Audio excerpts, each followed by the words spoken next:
Hello everyone, welcome to সঙ্গী সাথী পাঠশালা। আজকে আমরা ক্লাস 12 এর 4th সেমিস্টার হিস্ট্রি ফার্স্ট যে চ্যাপ্টারটা এই সেমিস্টারের যে ফার্স্ট চ্যাপ্টারটা প্রথম অধ্যায় বা অর্থাৎ তোমাদের ইউনিট 3 সেটি নিয়ে আলোচনা করব। এখান থেকে এই চ্যাপ্টারটির আমরা গুরুত্বপূর্ণ প্রশ্ন উত্তর দেবো। তোমাদের এই চ্যাপ্টারটির নাম হচ্ছে বিদ্রোহ ও ব্রিটিশ রাজ অর্থাৎ মহাবিদ্রোহের সময় পর্বটি আমরা এখানে আলোচনা করব। এই চ্যাপ্টারে তোমাদের মোট নম্বর থাকবে 7 নম্বর থাকবে, অর্থাৎ একটি 3 নম্বর ও একটি 4 নম্বর প্রশ্ন আসবে।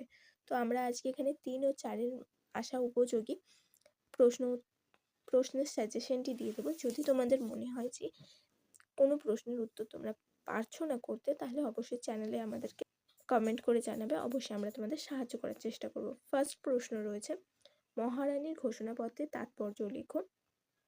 2 নম্বর প্রশ্ন, মহাবিদ্রোহের প্রকৃতি বা চরিত্র আলোচনা করো।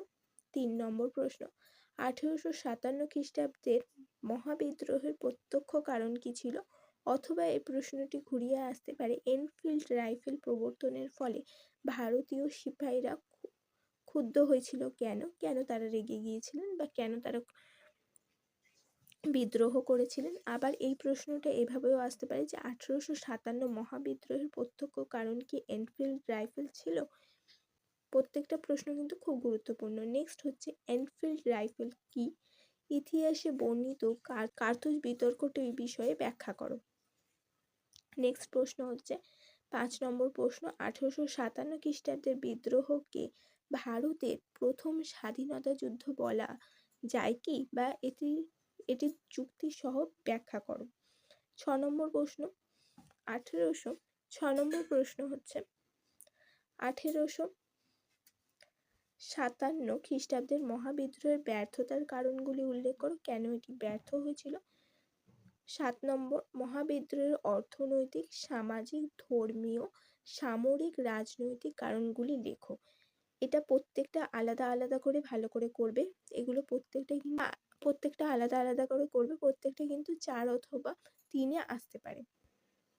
নেক্সট হচ্ছে মহাবিদ্রোহকে কতটা গণবিদ্রোহ বলা চলে, যুক্তিসহ লেখো, অথবা মহাবিদ্রোহকে কি জাতীয় বিদ্রোহ বলা চলে। নেক্সট হচ্ছে 9 নম্বর প্রশ্ন, মহাবিদ্রোহে শিক্ষিত বাঙালি সমাজের মনোভাব কি ছিল, বা মহাবিদ্রোহের শিক্ষিত সমাজের মনোভাব কি ছিল।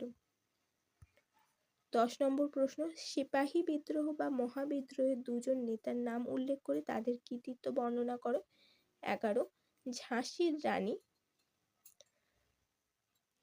রানী লক্ষ্মীবাঈ কেন স্মরণীয়, সংক্ষিপ্ত টিকা লেখো মঙ্গল পাণ্ডে। 13 নম্বর প্রশ্ন হচ্ছে মহাবিদ্রোহের ফলাফল উল্লেখ করো। 14, 1857 মহাবিদ্রোহের প্রভাব, গুরুত্ব বা তাৎপর্য লেখো।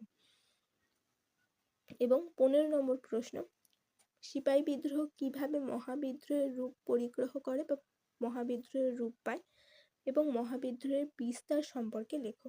এই ছিল তোমাদের যে থার্ড ইউনিট থেকে গুরুত্বপূর্ণ 15টা প্রশ্ন 3 অথবা 4 নম্বরের জন্য। এগুলোকে এমনভাবে তৈরি করবে যাতে 3-এ এলেও তোমরা লিখতে পারো, 4-এ এলেও লিখতে পারো। এরপরে আমরা অন্য বিষয়গুলি নিয়ে সাবজেক্টিভ সাজেশন দেব।